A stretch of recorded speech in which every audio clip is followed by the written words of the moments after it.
definitely select the NVENC mute option right here. When they first introduced this encoder last year, it honestly blew my mind. I should have a graphic on the screen right now, but you can record with NVIDIA cards and not take major performance hits for FPS in games. Now, if you don't have an NVIDIA graphics card, you'll either have an AMD option or you'll have to use the X264 encoder. Now, the issue with that is that it will put a lot of pressure on your computer since you're using your processor to encode your recordings. This might cause a decrease in the performance of your PC while you're recording, depending on how good of a processor you have and just the rest of the specs in your PC in general. Alright, awesome. So now that we set our encoder, we can actually move on to the rate control. And for rate control, there are two things that I'm going to be showing you guys in this video. You can either pick CQP out of this drop down menu, and then once you've done that, set your CQ level at 15, which is a very solid middle point.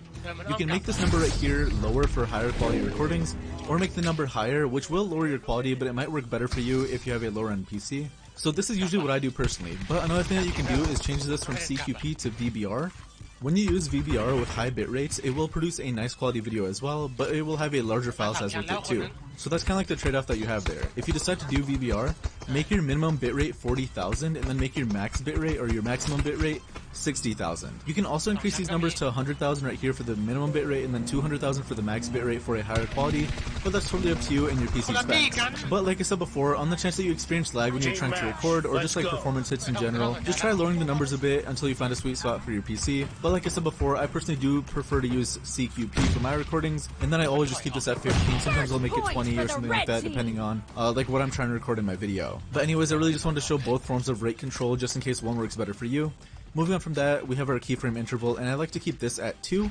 And then moving on from that, we have our preset, and the highest one possible is going to be max quality, which is what I recommend you guys start off with. If you do this though and get like encoder overload issues in your recording, just stop your recording and lower it down to quality, and if you still get issues then, lower it down to performance and so on and so forth until you found the sweet spot for your PC. But personally, I usually like to keep mine at max quality, but again, like I said before, just try testing it between these three and you're going to find a sweet spot with one of them. Anyways, moving on from the preset, we have our profile, which should always be on high, and then next up we have look ahead and cycle visual tuning, which should both be checked on. Then after that we have our GPU, and for this, I always just keep this at 0, but if you have two graphics cards in your PC, you can select which one is used for encoding in OBS right here. Lastly, we have max V-frames, and we're going to go ahead and keep this at 2.